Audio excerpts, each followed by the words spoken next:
Gore Club Podcast.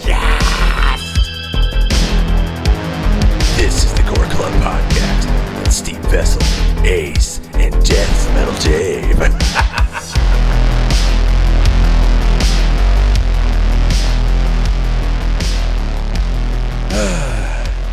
Hey, what's up? Welcome to the Gore Club Podcast, everybody. I'm Steve Vessell. I'm Ace. And Deathmetal Dave is on assignment. With his band. Dave the Tar Man. Aww. I'm sorry, baby. He's got a little ice. He's got some ice splooge. Oh, God. What is moist? Moist. What? Dave is always moist. We make him wet. Sorry. Didn't like that at all. Insert squelching noise. Well, this is going to be an interesting episode, I think, man. Yeah. You and I, originally I thought we were going to like battle it out. Like I was going to play devil's advocate for this genre and you were going to be like, poser. Fuck you, Steve. But I surprisingly, doing homework for this episode, I found out that I like elevated horror for the most part. Yeah, there's a lot of stuff. We were talking about doing this before, and I was like, oh, God, I'm going to have to go back and watch so many movies that I just did not watch on purpose. Yeah, I'm just going to skip this one. And then I was like, wow, God, I've seen like a lot of these movies. So I guess I didn't have to go back and watch as much as I thought I had to, but it's the history of it more than anything. Yeah. Like, what is elevated? Elevator. Actually, I like that better. What is elevated horror? What does it define? What defines elevated horror? It's a very complicated old subgenre. And if anything, it's not even a subgenre. It's kind of the original horror. Yeah. Like German Expressionism. We're going to really kind of dig into the history of it before we jump to where we are now and what people think the label is. Like, I guess the name, the title. Like you walk into a video store and it's like, oh, horror, and then elevated horror, which you would never do, but maybe today you would. Yeah. Or in the 90s, as they call it, a thriller. The thriller. Yeah, that's Silence of the Lambs. It's a thriller. I mean, Hitchcock was making elevated horror. Yeah, thrillers, but they don't want to call them. You want to call it anything but a horror movie if you want it to look like a piece of art. Yeah, art is my favorite. I love art films. I love avant-garde films. I love all that stuff. So that's what surprised me is like doing the history of the horror genre, which I've done so many times. I know you have volumes of books as well as I do. And I just never thought about it until the hate started from like hardcore horror fans. I think it's like that thing where like people don't like the band Tool, but they don't like but it's not so much the band, it's more like their fans are insufferable. So like for me, maybe it's not the movies, but like it's the people, like whenever you ask them what their favorite horror movie is, and then they like push up their glasses and they're like, well, actually, it's The Witch, Midsummer. And they spell the witch with 2 V's instead of a W, and they type it. It's on the poster, Ace. The Vivid. Yeah, the VV-vitch. The Vivid. But stuff like that. It's like, it's the fans that make it insufferable. And it's like people on Reddit where it's like, somebody I was talking to were talking about, they were on like, r/horror, and every time somebody's on there, they're new to it, and somebody's asking them what their favorite movies are. And it's always those like same 3 movies, like The Witch, Midsummer, Hereditary. Yeah. And it's like, look how big my brain is, everybody. Yeah. Like, yeah. Okay, Scream 6 fans, The Babadook. Yeah. I don't know, as a horror fan, I just want people to come to the genre and enjoy it no matter how they enjoy it. If you're a Silence of the Lambs fan but you're like, oh, but I don't like real horror. Like, well, then you don't understand what you're even talking about. Like, putting labels on shit pisses me off. This is post-punk, man. Yeah. I said the same thing about music. Art movies. Yeah. I said the same thing about music to somebody one time. We were watching this band play, and somebody was like, like all these like hardcore kids are starting death metal bands now. And I was like, I don't know, man. Like, they're opening for Obituary, and this is the most people I've ever seen show up at an Obituary show. I was like, if they can trick these kids into coming to watch death metal, then I'm all for it. So if you can trick people that don't watch horror movies into getting into horror movies, and then all of a sudden you got more horror fans, good. Yeah, man.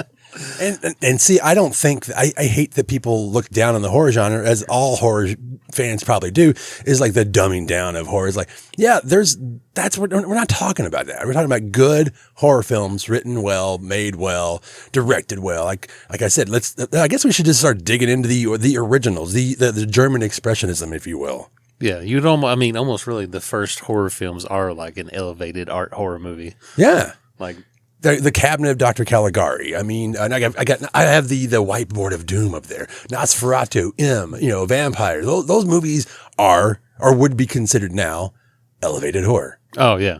Yeah. I said that about I think like the original like Japanese Godzilla, Gojira. Yeah. Like that, like even because the American version where they kind of, wash it out a little bit and make it more tolerable for American audiences, whereas the Japanese version of Godzilla is like a whole commentary about nuclear war and stuff like this, and like Japan after World War II, and you're like, oh wow, it's like if they like, it's almost like it would be like A24's Gojira or something, like. Well, it's funny on one of the lists that I saw, because everyone makes lists now, and you go on, it's like IndieWire says the best 10 elevated horror, and Shin Godzilla's on there. Yeah, which is so that kind of proves what I just said. Yeah, I know. Well, I think before we get into kind of the history of elevated horror, I know as much as you all don't like labels, we should try to define at least what is elevated horror and what is art house horror. Is there a difference between the two? Well, I took, I know Ace has a few quotes, I can't be lazy on a Thursday night. Elevated horror and art horror films are pretty much the same fucking thing. Yeah. Pretty much. They're not exact. So when you look at like I just said, like Wikipedia or, any website, they're going to be like, well, these are the elevated horrors and this is the avant-garde. This is the art house horror genre. They're very close. They're very similar. If anything, there's only a few of those movies that I would not consider elevated horror, but that's just my opinion. Yeah. So I'll quote Wikipedia itself because, they're reliable, but this has actually made sense to me. Art horror films tend to rely on atmosphere building, psychological character development, cinematic style, and philosophical themes for effect rather than straightforward scares. I like all of that except for like the ending part. I was like, straightforward scares. When you're building momentum and you're building mood and atmosphere, it's like that's a scare. I mean, it's not a jump scare. It's not Jason Voorhees putting an axe in your forehead. Yeah. Like there was another one.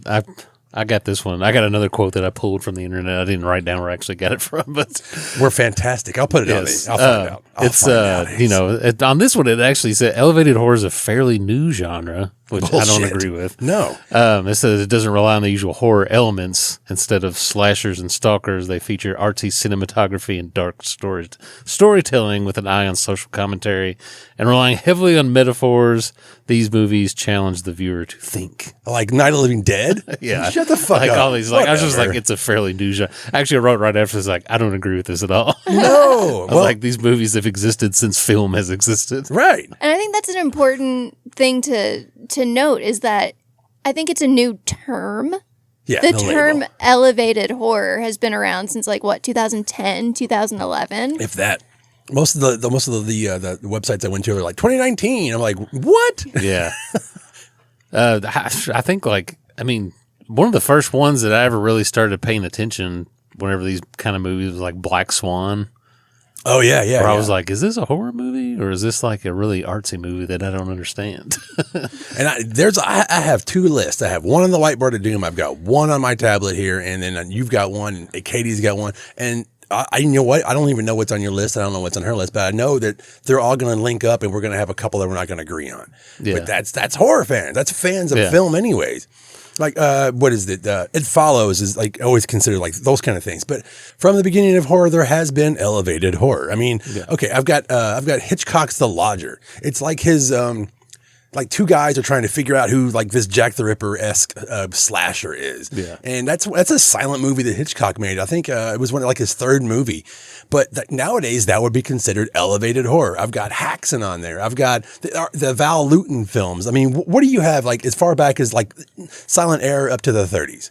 Oh, like, well, I mean, basically what you said, like Nosferatu, that was, I used to have a CD-ROM when I was a kid that came with our Sony Vaio computer that we had in the 90s, which weighed about 500 pounds. But it came with a CD-ROM of like horror or just movie history. And Explain you what could a look CD-ROM up is. the disc you put into your computer. Anyway, it had like a thing. It was like a history of movies. Like you could look up movies till about 1996 on it. That's cool. But one of the things I found on there was like one of the clips, one of the very few like video clips on it was from Nosferatu. And it's like whenever he goes up and he looks up and he's like biting the woman. And I was like, oh my God, what is this movie? I have to find this. Yeah. And because it was, 1997 when I had that computer or whatever, it was many years later before I could find Nosferatu because it wasn't just on the shelf at the video store. Yeah, and it had the Typo Negative soundtrack. Yeah. And that was the one it had. Yeah. Oh, did it really? Holy Yeah. shit. Oh, God. But, well, I've got like Fritz Lang's M. I've got the Vampire, which is Carl Theodor Dreyer. They have James Wells' Bride of Frankenstein on there. I don't think that's even elevated horror. It's a horror comedy. I mean, because it's multi-layered doesn't mean it's elevated. Yeah, and it's a horror. It's a really good horror movie. It's a horror comedy if you're going to put it in elevated from a normal horror genre. yeah. What else? Jock Turner and Val Lewton got together and made Cat People. That was the one that people was like, holy crap, this is something totally different. And is it really something special because of the budget, or is it because they're fucking really good at making these kind of movies? That's what I think said about both. Cat People, is because like it's elevated almost out of necessity because they didn't have the budget for a monster or for special effects. They had to use shadows and light. And Yeah. I mean, Jock Turner did, was it Curse of the Demon, Night of the Demon, whatever. That movie's one of my favorites. Yeah. Ask, Dave Brocky, rest in peace. I think one of the next ones on that same list is like Black Sunday. Oh yeah, Which- you got to pull Bava. I mean, Yeah, like we're gonna hit all all that. these filmmakers. I've Yeah. got Bava, Hitchcock, Georges Franju, Herc Harvey. I mean, yeah, let's dig into some of this stuff and let people realize like it's not something that should be you shouldn't turn your nose up at anyone. Yeah. and for people who are really deep into the horror genre, you should understand that that's just somebody trying to divide us. Yeah. I think. Well, there was something I found from the LA Times which kind of talks about this thing, like as far as like horror through the decades and how it worked. Was the guy was like the author and Horror Writers Association president, offered a theory as to why horror, particularly social horror, is finally getting its due. And he said horror is speaking to all generations in a way it never has before. He said in the 50s, it gave people a way to deal with atomic fears. In the 60s, horror addressed societal change. In the 70s, consumerism, and 80s with AIDS. It said now the entire country is unified in a threat we've never had to face before, the threat from within. And it speaks to both sides of the political divide. And I was like, that's a really smart quote about it. That's a really good I really quote. like that a lot. I like that. That guy actually thought about what he was going to say before he said it. Yeah. Unlike And I was me. like, yeah. And, but yeah, like it's kind of the same thing. Like really, I mean, everything with horror, like in the 50s, it's all monster movies and stuff like that. It's drive-in cinema. Yeah. It's the peak. But they kind of, I think Hitchcock and the Italians and Bava made people like think more. Yeah, and then you got to pull in Polanski. Yeah. You have to. Yeah. God damn it. Boo. Yeah, but I mean, Polanski did. I mean, Repulsion, The Tenant, Rosemary's Baby is elevated horror. It's like if you want to get to the movie theaters at a certain time, a certain decade, you're gonna have you're gonna be branded elevated horror. You're gonna be the thriller. Yeah. Thrillers. Yeah. So I've got, like I said, I've got Val Lewton up there. Val Lewton was appointed RKO's, like in the horror genre, for RKO Pictures in 1945, I think. And he did Cat People, Curse of Cat People, The Leopard Man, The Body Snatcher with Boris Karloff, Isle of the Dead, and of course, I Walked with a Zombie. Yeah. And then you've got Bava. You brought up Bava. You like elevated. I love elevated horror, I guess, because I'm a Mario Bava freak. Yeah, Black Sunday's amazing. It is. And like the first, honestly, if you only ever watch the first 10 minutes of that movie, that's all that's the best part of the movie. It's so good. Yeah, and he created one of the first giallo films. Blood and Black Lace is one of my favorite films. Yeah. It's so groundbreaking, and at that time, exactly, it would have been labeled elevated horror. The Whip in the Body, Christopher Lee as a fucking sadistic bastard. We can jump to the Hitchcock. I mean, The Lady Vanishes is more of a thriller than he did Psycho. I don't know if I consider Psycho elevated horror. I mean, because it it was kind of probably the first of its genre. Yeah, Of the there's subgenre of horror. There's definitely a sense of like the whole time you're watching it, the music and everything. There's just like a sense of dread because like it's just like the oh god, the movie Panic or whatever, where he's Panic, yeah, like, where he's like going through the airport and he's like, God, that was so nerve wracking. Yeah, Like that's the whole movie where he just like she's just driving a car and you're like, why am I so stressed out right now? I know, it's such a great. It's the mood. It's the acting. It's the camera angles. It's the shots. I mean, he's drawing upon, and he was huge into German expressionism. He loved that shit. Yeah. I mean, The Lady Vanishes is like a Fritz Lang movie. It's beautiful. And I don't think that a movie has to be beautiful, but like it's as soon as you hit like a certain tick on the I'm thinking too much, or you're trying to tell me something. It's elevated horror, I guess. Yeah. I think that's one of the universal tenets of like all of the definitions of elevated horror. They all kind of hit on specific things, and one of those was it makes you think. And I think that's why I consider Psycho to be an elevated horror movie, because it made you think, but it didn't make you think about like deep philosophical ideas of like, you know, what we think of with elevated horror today is looking at in terms of grief and loneliness and those kind of big picture ideas. But it made you think differently about how you view a film. And so and that it's all subjective when you think about elevated horror, is that, well, if it made you think in that way, some people would consider it elevated horror, but other people wouldn't, because it didn't make you think about anything, you know, philosophical, but it made you think about film. Yeah, I like movies that made me think about film. Yeah. I use the term film. Yeah, you bought one recently. I bought a film. Some films. What was the movie you got during the holidays? You're like, I bought a film. I got Don't Look Now. Yeah, Don't Look Now. Oh, which is actually on the list. Which is on there, and that's Donald Sutherland's in that, and haven't watched it yet because I want to like sit down and watch it. But yeah, that's another one that's considered an elevated, artsy, social horror movie. Yeah, Carnival of Souls, movies like that. Eyes Without a Face, Miyazaki's, Kobayashi's Quaiden, and from '64. I've got Polanski, of course, we just talked about. I mean, The Tenant is one of my favorite movies of his. People don't seem to talk about that movie, but if you've seen it, you don't forget it. That movie's great. Yeah. Sadly, it stars that piece of crap, and, but it is good. Yeah. Oh, I guess we can jump into Italian films for a little bit if you want to. I think Italians are probably, all the Italian movies like that are the ones where, like, as far as like Suspiria and anything, really anything from that, because that was I guess like Italian like giallo movies were probably the first ones that I watched, and I was like, I don't necessarily know what's going on right now, and I'm going to have to go back and watch this again to fully understand it. Yeah. But yeah, that's any Argento movie from that time when I first started watching things that weren't Friday the 13th and Nightmare on Elm Street. Yeah. I would find any kind of Blue Underground movie with his name on it or something and buy it and watch it, and then have to like, try to Google what happened or something, or like try to be like, oh, there was a killer, but then I kind of like stopped paying attention for a minute, and so it wasn't just like, slash kill nudity.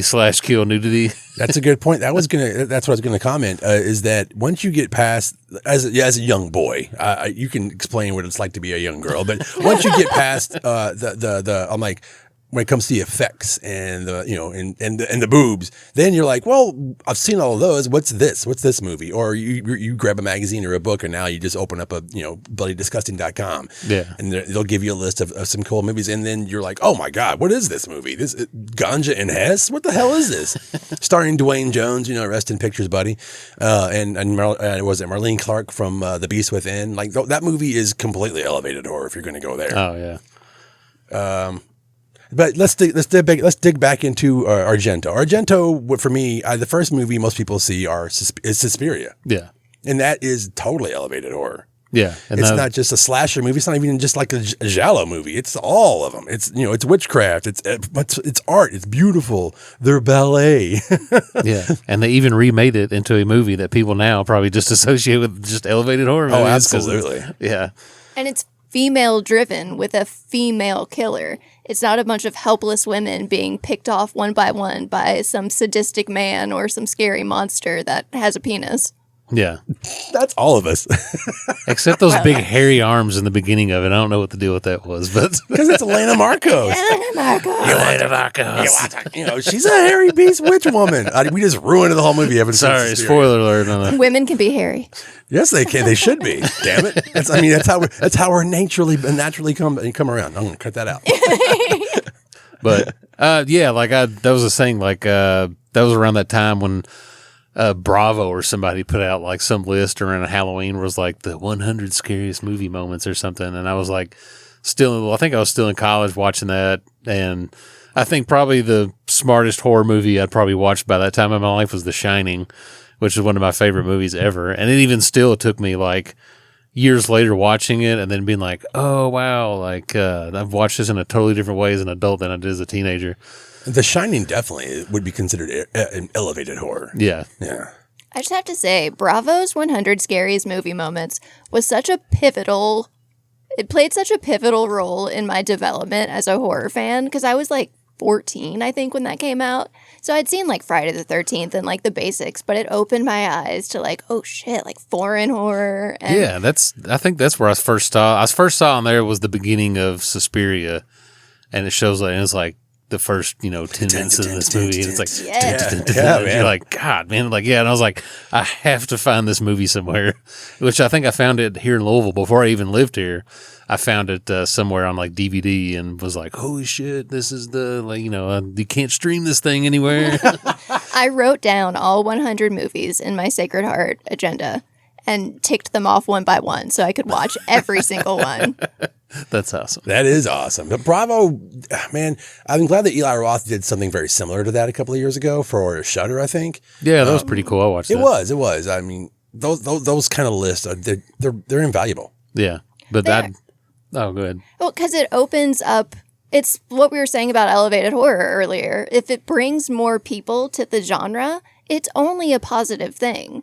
So you may have people that have only ever watched slashers, but then they want to watch these, people's opinions on what the scariest movie moments are. Yeah. And it opens their eyes to different genres, including elevated horror. Yes. Yeah. And I just wanted to, give an applause to the Italians for making such art as Suspiria, but also making some of my favorite trash, such as Jaws 5. Because they could do both. Well, yeah, it's funny. You have the two different the ends of the spectrum. You've got say Bava and Fulci. I mean, you got Bava and Argento. Then you got Fulci, which people consider like more gritty and hardcore. But I think some of his films are even more elevated, like The Beyond. Come on, yeah. man. Yeah, there's so much going on there. That's like, and that was another one too. Like that was when I was in my 20s, and like I thought The Beyond was like the peak horror movie for me at the time. Like I was like, this is so cult and underground. This is a film. Yeah, and I was like watching it now. I'm just like, God, those spiders look terrible.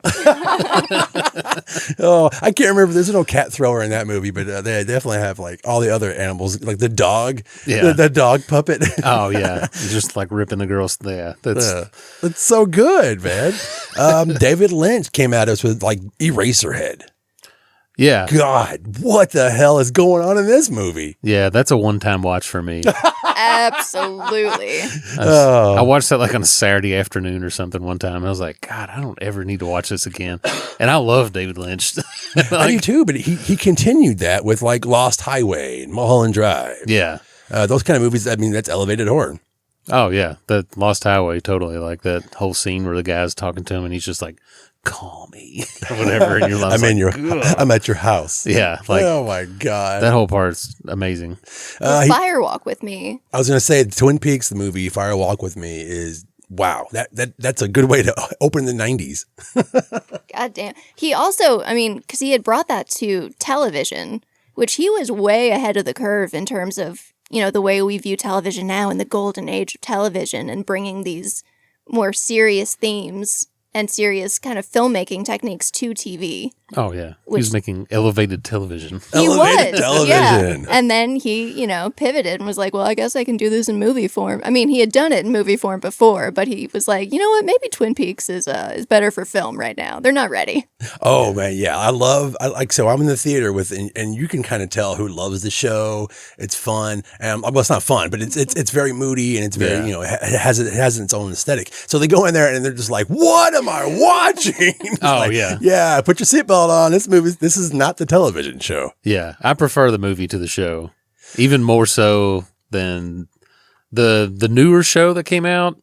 Yeah, like in the past few years. Like I like that too, but that was just like, God, somebody just like gave Lynch like money and was like, do whatever you want. And I'm like, God, I have no clue what's going on for like half of this. And then I gotta look it up, and then I'm like, am I dumb, or is this like good, or is this like, or am I really stupid?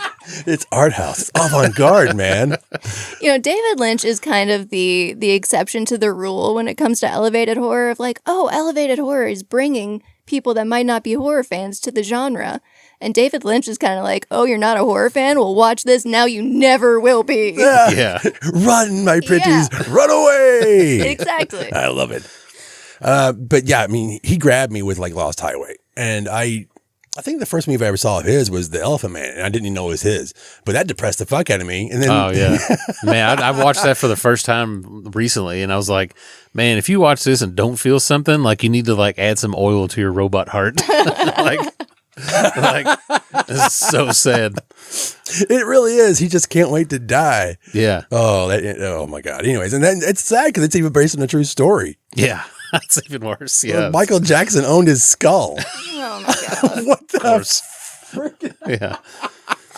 Oh my God. Cronenberg. That was my next thing I was going to bring up. Sorry about that. I just jumped. Okay, forget it. Cronenberg. Here we go. Yeah. Well, if you're talking about like big 80s art house elevated stuff back in the 70s and 80s, Cronenberg representing Canada, like he was putting out, and really back then you can just look at like every Cronenberg release and you're like, it's like the body horror era, and then like the more psychological stuff. Psychological stuff. Like he was putting stuff out, that was the A24 of its time, like Shivers. Shivers is its own, like that was the first horror film that I think that of his that I like. Rabid's okay. I think it came out afterwards, but Shivers, it was like, oh, this is something different. Yeah. And I only knew about that because of Bravo.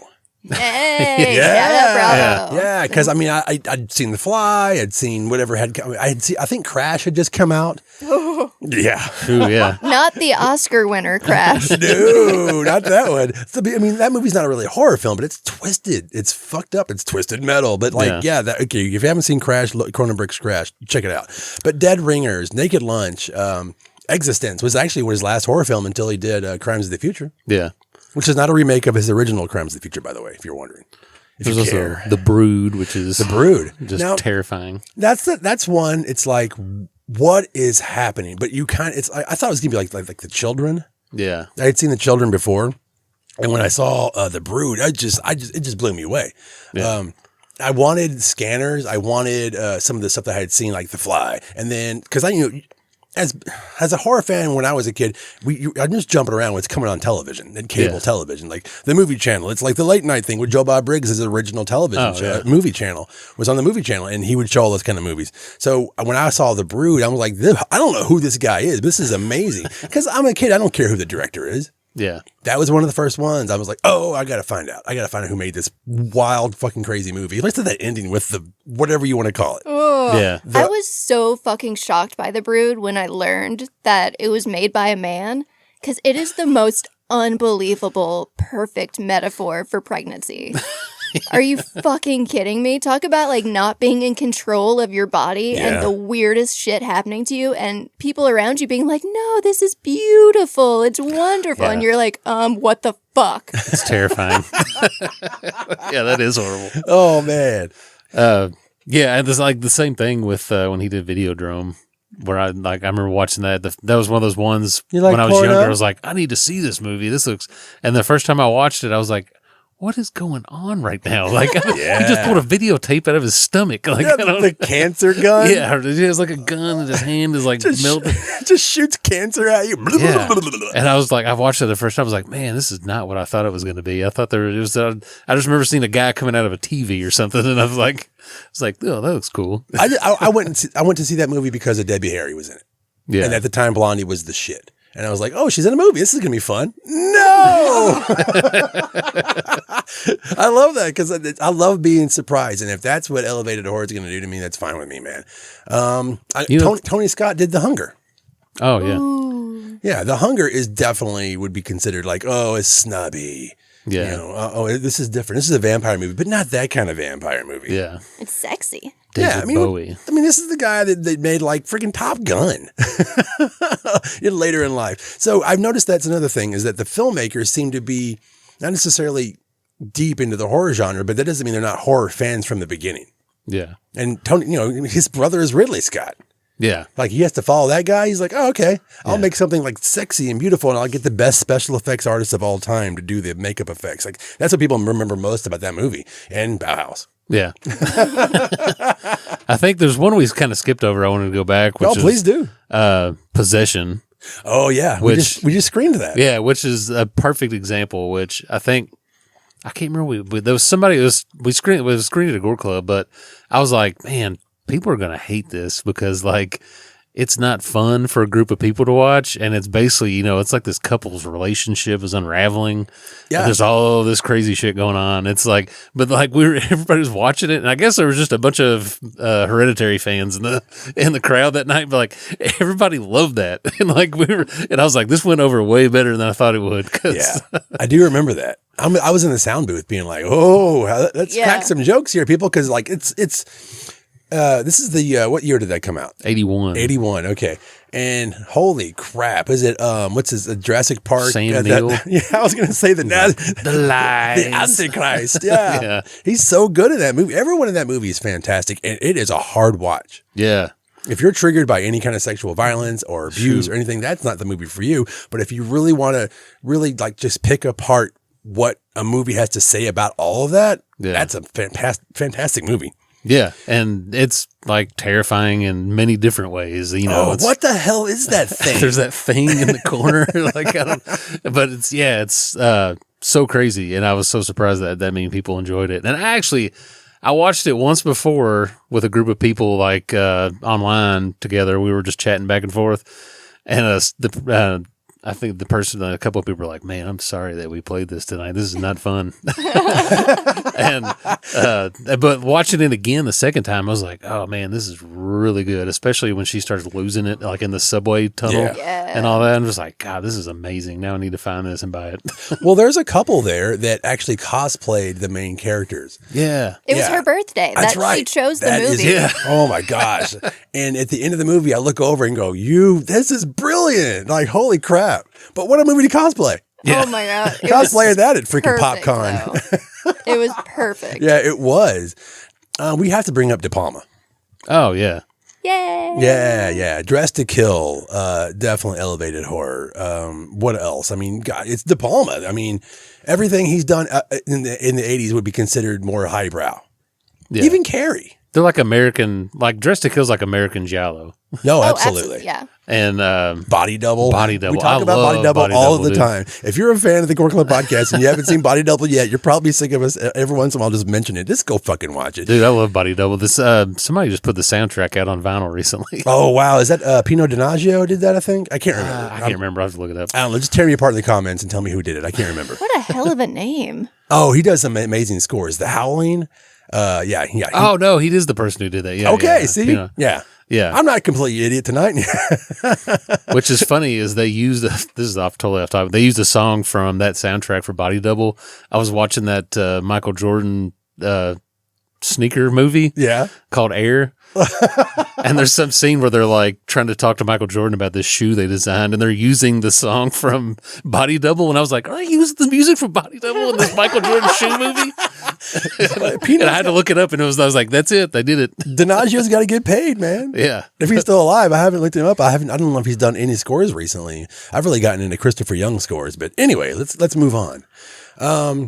I got Adrian Lynn on there. Jacob's Ladder. This is a person who also is not necessarily in the horror genre. They did like Fatal Attraction and Flashdance, for Christ's sake. But Jacob's Ladder is definitely elevated horror. There's a running joke on another podcast I listen to called How Did This Get Made with Paul Scheer and some other people on there. And every time they do one of these bad movies that they talk about, one of the guys on there, his whole joke is this a Jacob's Ladder scenario? That's pretty funny. I love it. But no, it's, you could argue that it's more sci-fi maybe than horror, but it's horrifying. There's so many horrifying elements in this movie that I think it definitely belongs in the horror and definitely in the elevated horror category. Yeah. Oh, it's definitely horrific. Just the dance scene alone. And it's one of those things where like they're not showing you much. But when that thing comes out of her mouth, you're just like, what the hell am I watching? I love watching. I wish I could still go back and watch these movies as a kid again. The movies that you find now, like, because the internet or whatever, like, it's just, oh, God, I wish I could see some of the movies through my kids' eyes. Yeah. And now that we're kind of getting closer to the 21st century. Yeah. I think for me, when the movies that kind of sparked my interest that were not just straight slashers and kind of dumb stuff, I saw Donnie Darko. Donnie Darko is on the list of elevated horror, and I agree with that. And I saw that, rented it when it came out, and I was like, God, this has changed my life. At the time, I was like, this is amazing. Not the director's cut. Yeah. I'm actually not a fan of the director's cut. I usually am. Even the producer's cut of Halloween 6. But I'm just like, the director's cut of Donnie Darko, I think just kind of ruins the movie for me. Yeah. It'd be like Ridley Scott going back and recutting Aliens. Like, don't just leave it alone, man. Yeah. But yeah, it was cool. It's, and it's not even like a traditional horror movie in a way. It's elevated, goddamn. It is, yeah. It's very elevated. But it has those elements like where he's like talking to himself in the mirror and like mental health and being a teenager and just like all that kind of stuff. I watched it. I was like 18 when I watched it. So like it's for perfect, the first though. time, and I was like, God, like this is amazing. It's speaking to this you. Is so Ace. artful. I was like, my brain is so huge right now for watching this movie. But yeah, that was another one of those ones where like, it was like the litmus test where if you had this movie and you showed it to somebody and they didn't like it, you would be like, I can't hang out with this person. You're not serious enough for me. Yeah, well, you're not smart enough. That's how dumb I was back then. That's a great example. Is that movie is kind of like the turning point for horror fans, especially at that time. Because one, it wasn't seen a lot, which seems to be kind of like what is going on, except for when you're getting out and like movies now. But at the time, like it wasn't widespread. It was in the theater for a very short time. And then it went to DVD or actually VHS at the time. And then all your arty friends found it. All your little punk, like post-punk friends knew about it. And then it's like the Hot Topic kids. Oh yeah. Kind of definitely ruined that. And that's like, that goes back to what you're talking about when it comes to the fans. Yeah. And that's definitely one now where like, I still love that movie. It's like American Psycho for me, where I like the book American Psycho. I like the movie American Psycho. But like the people who love that movie for all the wrong reasons are the worst. Oh yeah. They're like, he's my favorite serial killer. Oh, I got a card. Look at me. I dressed up like that for Halloween or something. I'm just like, yeah, you totally missed the whole point of the movie. Yeah, you can. You can kind of lump that people into people who don't like there's a whole feminist group that like a side of the feminist group who don't like that movie or like you hate the book. And there's like a lot of people who hated that. Yeah. And then you have the side that they're like, no, this is a feminist book and we're going to make a feminist movie. That's a whole other episode. Oh yeah. There's so much done. But that's what I love about it. Let's talk about this stuff. Yeah. I agree that it's a feminist movie. It is in no way, in my mind, a feminist book. Oh, no. Yeah, I don't agree with that. No. Yeah. Right. But Yeah. I love that you could take a pretty much anti-feminist book and make it into a feminist movie with, a female director. Yeah, Mary Hannah. And screenwriter, yeah. Yeah.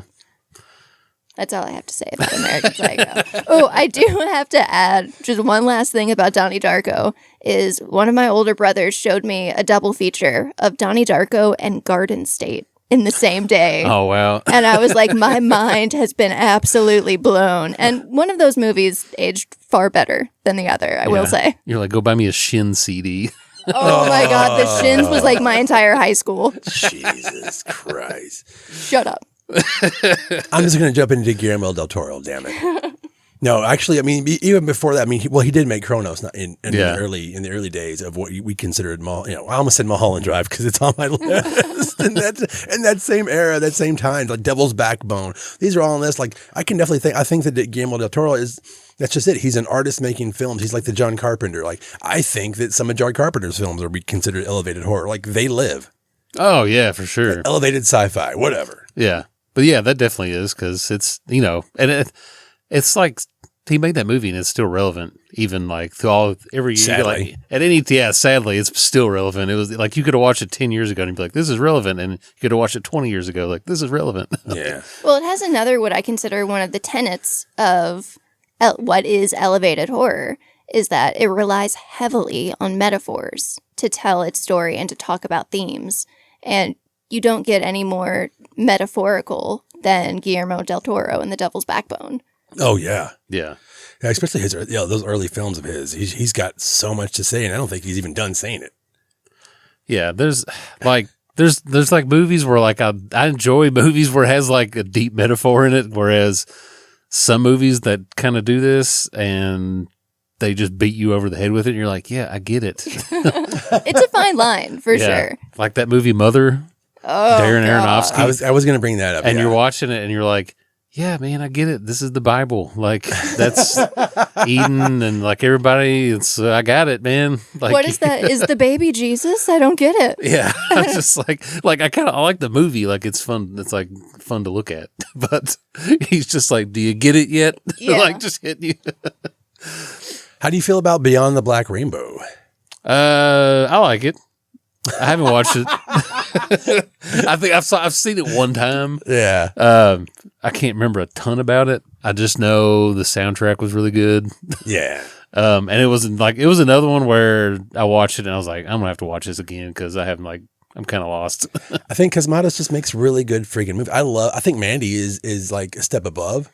Yeah, that was the whole reason I bought it. I got it on Blu-ray because I was like, well, he did this too. This is probably good.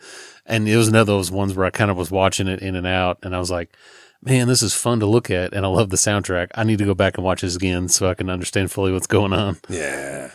But so it kind of runs right into Black Swan, like you were saying, like that was probably the first one you had seen or you recognized as what we consider. Now I would watch it and be like, oh, there's another one of these. That was that movie came out and it was a big deal when it came out. But like that came out and then it was like almost every 6 months you'd be like, oh, this is the next big artsy kind of scary, weird. I don't know how to define this movie to come out. Yeah. But so yeah, and then you would see these and like they always had cool, like all the posters were always good and like there was always memorable things from it. So I think that's where it started for me for as far as elevated things, but. Yeah, then you have like the Babadook, you have It Follows, and then we can get into Witch. But like those first two films, like, It Follows and the Babadook, I like both of those films, and I don't consider them any kind of subgenre. But now they are obviously lumped into that, especially It Follows.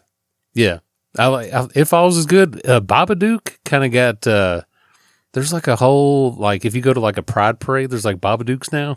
Like. Yeah, when did the Babadook become such a gay icon? I mean, I love it. That's awesome. Yeah, it's awesome. I don't get it though. Yeah, I missed it, but I've seen like things posted about the Babadook, and it's like gay pride, the Babadook. Yeah, what?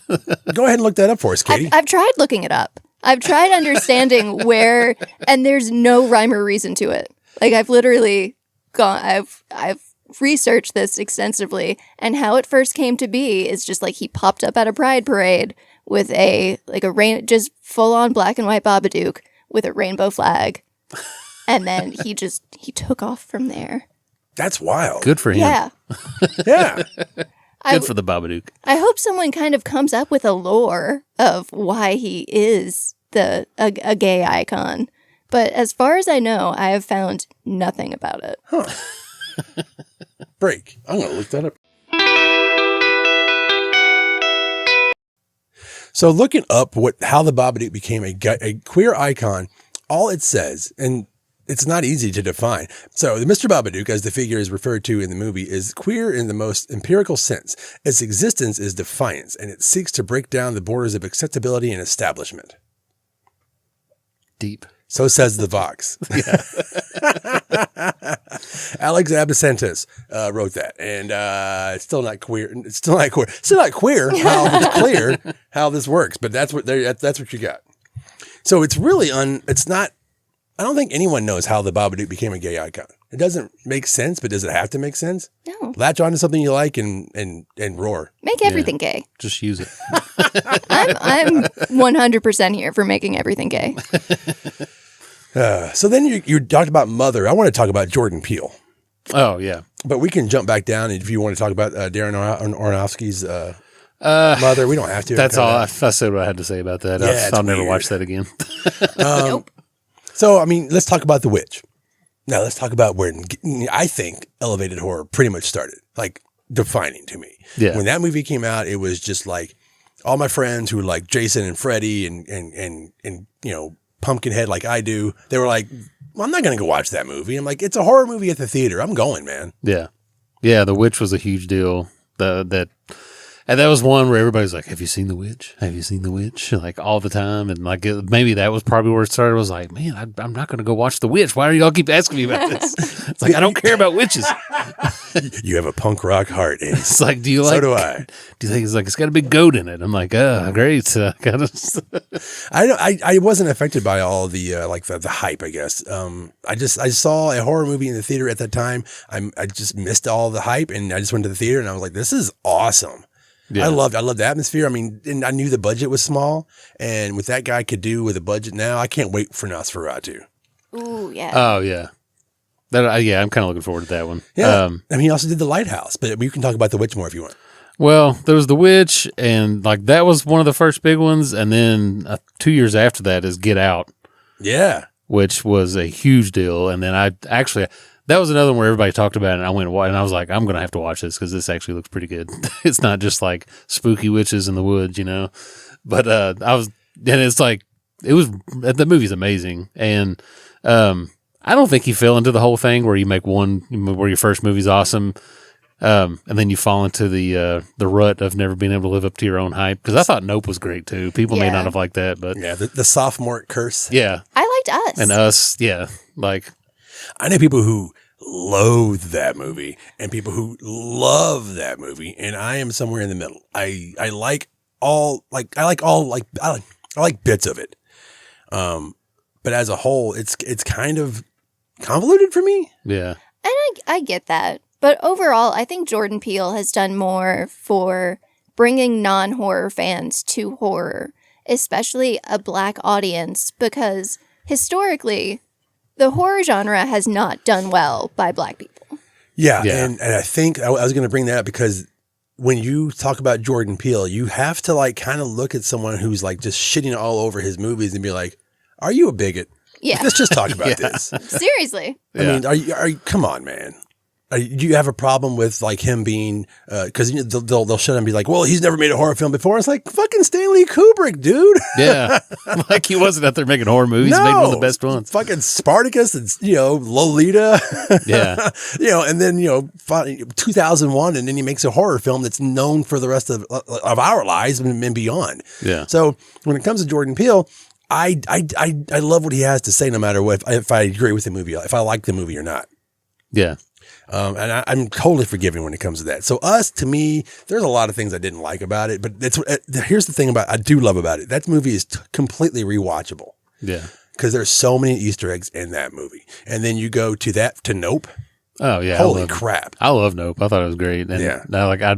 I watched it thinking like, there's a lot of stuff going on here. And at the same time, like all the stuff with like aliens and like UFOs and, especially right now, yeah, my 12-year-old self would have thought that was the greatest movie I'd ever seen in my life. So it's fun. It's like an adventure, and then it's like it's not definable. Like you don't like the alien is very weird. Yeah. I think that messes with people's like emotions because we just want it to be what we saw in the barn in the horse barn. That's the kind of aliens monsters we want to see. A monster like when we're seeing this big weird gelatinous like fucking floaty thing. Yeah, you're like, oh, that kind of sucks. And that was my initial reaction. Like, man, they could have done something better than that. But on a rewatch, I understood everything he was trying to do. Yeah. Nope also has one of the most horrifying scenes of any film I've seen in maybe the last 10 years. But after, and it's like, it starts off almost comical when all those people are at the show to see the alien, to see Jean Jacket. Oh, yeah. And you're like, oh, something terrible is going to happen. Like, we know it. But then when you see them after they've been sucked up into the alien and they're being digested, and all you hear the noises of all of the people around them, but you just see the few that are sucked into these like tubes, and it's scaring me right now just to think about it. Maybe because I'm claustrophobic, but just it is horrifying. The sound, the imagery, everything about it. I would love to do an episode on Jordan Peele. Because that movie is the same thing. It's so rewatchable because then once you realize what those noises are, you hear them from the beginning of the movie. When you understand like where it's at in the clouds, you're looking for it constantly. Yeah. And that's what I like about what people like when they're shitting on these movies, like say Midsummer. Yeah. That movie is so rewatchable because you'll find new things. And I think Us is more in that vein. Like every time I watch it, I'm like, oh, that's from They Live. That's from, whatever. I forgot the scissors where they came from, but yeah, I mean, he's a big fan of the genre. And then you watch his movies, and he's doing the same thing like Stephen King did, or like Creepshow, where you're looking for the ashtray. Yeah. So. Yeah, we really should do a dedicated Jordan Peele film because I feel like we're glossing over Get Out only because it's such a masterpiece that it's like, what else can we say about it? Or at least that's how I feel. Yeah. But yes, I could talk about Jordan Peele for hours. I got Nicholas Winding Refn on here, the Neon Demon. Everyone knows Drive and Only God Forgives. But man, the Neon Demon I thought was just completely overlooked. It's a witchcraft movie set in California. Yeah. Girl comes in, it's one of those movies that I don't want to ruin. It's so good. Mm-hmm. Sorry. I need to watch it. That's been on my list I own forever. it and you can borrow it. I also love when fashion and horror intersect. And this movie is just so gorgeous. And so, if you know anything about the fashion industry or the modeling industry, you will love this movie. I do because of Suspiria. Those movies make me like feel like I know what I'm talking about. And I think that's the feeling that when a horror fan meets another horror fan who feels that way, they're just like, oh, you're a poser. Yeah. you're like good movies. Yeah. And that's so crappy and detrimental to the genre. Yeah. Well, go ahead. It also has a great message about women's bodies and how, in the same way that Suspiria does, where, they're not models, they're ballerinas, and in Neon Demon, they're models, where, women are not truly in control of their body. Their body is a commodity to these industries. And so then when their bodies are also somewhat horrifying without trying to give anything away, it's nuts. Well, when you watch the remake of Suspiria and what Luca did with that ending, you're talking about women's bodies, and he's just I'll show you. Shoot, God. I'll show you what true beauty is. It's like, what is happening? And that is definitely on most of the lists that I've seen for elevated horror is the Suspiria remake. Yeah. Oh, yeah. I think, and like now is like where you're getting into the era where like this is like really well known, and now you're like, you're just waiting on like, okay, this one came out now. When's the next one coming out? Like you're just every 6 months or every year, there's the one big elevated horror movie that everybody's going to be talking about for like that until the next one comes out. Yeah. And that's what we're at now, which is like every year there's, well, it was The Lamb or something, or like Hereditary, like all that. Let's talk about that for a minute. That movie is another rewatch. You just, every time you watch it, you're going to see something small. You're going to see like the naked people. Like when you see it in the theater, you don't notice that, and they're huge. Yeah. When we screened it recently, I was like, how did I not notice that old man's ass the whole time? Just standing in the corner of that attic. You know what I'm saying? Yeah. And that was another one where I think I watched it the first time and was like, God, this is just so dramatic. I cannot sit here and watch this family argue with one another. Melodrama seems to be an important component of all elevated horror, dating back to the silent era. Oh, yeah. But the more I watched it, I was like, God, the acting in this movie is like, even if you don't like horror, like Toni Collette is so good in that movie. How did she not get an Oscar? I don't know how you don't win an Oscar in it. Her face and the way she emotes, like even the way she shows emotion with her face and the way she acts is amazing. Yeah. When Gabrielle Byrne's on fire. Yeah. Like it's amazing. And like and just the whole scene of them at the table and they're all talking to each other and like she's talking to her son later, she's like, that face on your face. But it's such a perfect allegory for grief running through a family. Yeah. And if you've ever lost someone, that's very close to you, how it can either help build your family or it can destroy it. And in Hereditary, it definitely goes one of those ways. Yeah. The wrong one died. Oh, man. And I love that somebody was there, a guy I know, Josh, he's like, oh, this is like the 8th time I've watched this movie. I'm like, you watched this movie 8 times? Or something. It was some crazy thing like that. He was like, oh, sometimes I just watch it when I go to bed at night or something. I was like, how do you do that? Holy shit. Are you talking about Josh Hackney? No. Oh, okay. Different Josh. Oh, like the lead singer of a doom metal band watched Hereditary 8 times. Okay. I mean, that makes sense. It would be awesome. I would totally even text him, be like, I heard about you.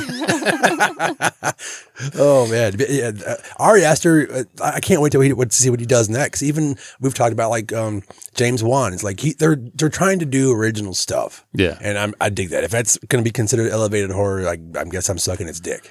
Yeah, and I kind of shit on these movies a lot, but at the same time, I love it. It's so fun listening to you. But at the same time, like I like trash, but I can also appreciate like really good acting, really good writing. Like I'll buy, actual films and pieces of art, stuff like that. But I appreciate both. But yeah, like at the same time, I love trash, and I love watching a good movie too, though. So what are the drawbacks from about elevated horror when it comes to the genre? It comes to the people like who don't, like you're trying to say, you're trying to bring them in, but after a while, are they going to stay there? Are they going to care? Are they going to try to just nitpick the crap out of it? Are those the people we actually want in the genre? I think you know what I'm saying? It'll be like the snake eating its own tail. Yeah, like yeah. that Ouroboros, yeah, that kind of thing. I think eventually it's gonna, kind of eat itself, and you're just gonna be like, oh God, we got another one of these coming out. Let me guess. It's like a horror convention. You're going to have one every fucking weekend. Yeah. Like it can't sustain. Yeah, no. And some other thing will happen, like, I kind of wrote something down here. I was like, it was only a matter of time before this became popular, because when I was a kid, you had like the 90s boom of Scream ripoffs, which are fun in their own right, but also terrible. The 2000s, and then once that kind of wore off, people were into like Saw. That was like the next thing. Saw was like, oh, we're gonna make movies like this, torture porn, and they had to put a label on it to make it like different from just a regular horror film that was really good. Yeah, and then like that was popular like for a little while, and then that just came to a halt again, and then it was just like remakes of horror movies, and then finally, I think people were just kind of done with horror for a little while until like all these like smart elevated horror movies came out, like Black Swan, Babadook, It Follows, and stuff like that.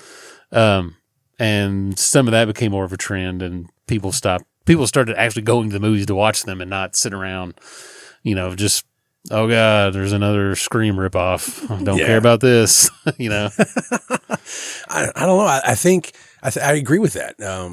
Where like Deathmetal Dave made a good comment. He thinks that like it's as it does, horror is going to be it comes in waves, and is the wave is it receding?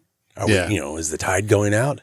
I don't think so, but maybe the tide is going to be, maybe it's going out for elevated horror. I don't know. I can see you over there on the microphone. Hit it. The thing I worry about with elevated horror is the reason that I love so many elevated horror films is because they have a pretty deep message. You look at Get Out or Neon Demon or It Follows. Or The Shining. Yeah. I mean, it doesn't have to be modern, but they all have something to say. And I worry that elevated horror is so popular now that you're going to have people that are like, oh, I'm going to go make a smart horror film that has something to say, without it actually having anything to say, or with it just beating you over the absolute head. Yeah. And it becomes a cash grab like any other genre that we've gotten sick of, like slashers or whatever. I'm not sick of Well, no, I shouldn't have said sick of, but that became saturated. I think, as far as like the general population, and then it comes back to us. Yeah. The people who are the flag bearers. It's going to be another Sixth Sense situation. Maybe not that fast, where it was like you made this one really great movie, and then 2 movies later, we're like, we're over the twist. Make something else without a twist. Yeah. You know what I mean? I think like by the time you get to The Village, you're done. Yeah. And I think that's probably what's going to happen is people are just going to be like, okay, man, this is really arty, but I kind of want something dumb now. And I think that's why I'm a big fan of it being a part of the horror genre and its history of it. It's not going away to me. There'll be something new, something different will come along. Hopefully, even if we have another lull of like remakes and torture porn. Some will happen, and it'll be like A24 will put like some movie out with like Mark Wahlberg in it. And it'll just be like, okay, we've jumped the shark here. Let's start over again. Like, rewind the tape. We got to come up with something else. Well, last year's big movie was Talk to Me. Yeah, that would be considered elevated horror to a lot of people. Oh yeah, and to me, it's just a supernatural horror film. Yeah, it's like it's like Gen Z Ouija board. Yeah, it's a teen horror film. It is a teen horror film, and it's relevant to today's audience. So does that make it? Why does that make it an elevated horror film? Because it's not using the same cliches that I myself get tired of. Yeah, tired of bad writing. I'm tired of the black guy dies first. The girl falls down. Yeah, the devil uses the telephone, which he does in Talk to Me. Yeah. Now, and I loved Talk to Me, but I think it did get to the point kind of what I'm worried about, where it did beat you over the head a little bit with, oh, this is about grief. Oh, this girl has been through trauma. Yeah. And that's why she's the main character. It's like, can we just not have a main character that's been through like some seriously terrible shit? Yeah. Yeah.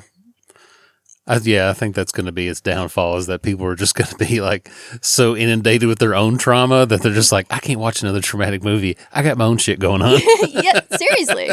Are we so aware of what triggers us now that we're not going to be watching movies like anything like horror at all? I think I don't know where that's going to go. You just have to go back to the 80s. Everybody loves 80s movies, but like the 80s sucked. Like as far as like being alive in the 80s, like it wasn't great no matter what pop culture tells you, but like that's probably why he had all this great pop culture to get a release from the terrible world around you, So like maybe people like eventually now will just be like, God, like the last since like 2020, the world's been like this. Every movie I watch is about trauma. Like I'm gonna have to get something else. Like give me another ET or something. Like I think that this year with the elections and how politics shapes good music, good horror films, that kind of stuff. Yeah. I mean like metal music and even like horrorcore pop, hardcore pop, fucking rap, things like that. Like how it affects that in a positive way is like all these good things. I think it's going to be a crazy year. Yeah. If not this year, next year. So I'm ready for it. I don't care. And if Deathmetal Dave here, he would be all over all of it.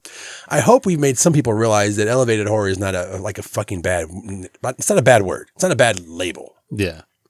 A24. Oh no. Uncorked. Oh no. Blumhouse. And when new people get into the genre, it's not a bad thing. Yeah. And like I said earlier, anything that's getting people in seats. Watching movies, buying movies. Like, I mean, I think people now, like there's, younger people are probably buying more movies now and finding out that like, digitally things, or you're going to lose it on streaming, stuff like that. I think people are going out and buying like actual stuff like Blu-rays from A24 or something, which is good. That's true. And if Deathmetal Dave here, he'd be telling us to shut the hell up. So before we go, what are some of the quotes? What are some of the hardcore horror people? And of course, they're all under 25, right? Oh, yeah, all the people who you're getting ready to quote are 25 years old and younger. Let's hear from some of the youth of America here. Joe Bob Briggs, his most famous term about this is, elevated horror is a term used by people who hate horror to describe horror films that they like. That's wild. Which, I agree with that. I totally get that. And then the best one is John Carpenter. Somebody just asked him, his opinion on that, and he said, "I don't know what that means. I mean, I guess what it means, but I don't really know." Then they asked him again about like Ari Aster's Midsummer and Hereditary, and he said, "I have no idea what you're talking about." Which I was like, man, that's awesome, because he was just big timing him. He's like, "I'm John Carpenter. Don't talk to me about this." And John Carpenter is he's a Western guy. You think right now he's looking at the newest horror films? No, unless he's involved. Yeah, no, Yeah. not at all. No. He's playing video games. Right. He's not Kirk Hammett, man. Kirk Hammett loves horror films. He loves classic. He loves new. He loves all. It doesn't matter. I love it. Yeah. And I think that's the big difference is that I think that older generations are like, oh, elevated horror. They love that fucking term. Yeah. And I'm old and I hated it too before I started doing too much. I realized how much I was wrong about the genre, the subgenre of horror. Yeah. And I'll still watch movies like this. I'm just not going to call them elevated horror anymore. No, it's horror. You can call it whatever you They're want. just horror it's movies. A horror movie. I'm going to pick you up and make you go watch Nosferatu or the new Nicholas Winding Refn movie with me. And I can't think of a new release coming out that I would consider elevated horror because I'm thinking about King Kong. King Kong and Godzilla. Oh, there's the A24 Civil War movie coming out. Yeah. What great timing that is. But if you want to watch a horror movie. Okay. So, I mean, I think that's where we should stop this. What do you think, guys? Elevated horror, is that okay? It's okay in my book. It's all right. I like it. I like horror. I like horror movies. I mean, I think we've shown that where it comes from and where people think and are trying to make it a bad word, just like torture porn. I hate that fucking label. Yeah. And I think it was created by people who wanted to shit on movies that I like. Yeah. And it ticks me off. So, I love horror movies. I don't care what level they are. It's okay with me. Just don't make that the only thing that you watch. Like if you're going to watch horror movies, but the only thing you watch are these kind of horror movies, then you don't like horror movies. Joe Bob Briggs. Yep. Well, thanks, guys. Get us out of here, Dave. Oh, get us out of here, Dave. Bye. All right. Well, thank you for listening to us and watching the video. And you can find us on Anchor FM, Breaker, Google Podcast, Overcast, Pocket Cast Radio, Public, Spotify, Apple Podcasts. I feel like I said that. What's that? Castbox and Verbal, and wherever you're watching us right now, Facebook, YouTube, like, subscribe. Tell us what you think about our opinions and if we're wrong. Please tell us. I love it. See you guys. But Gore Class.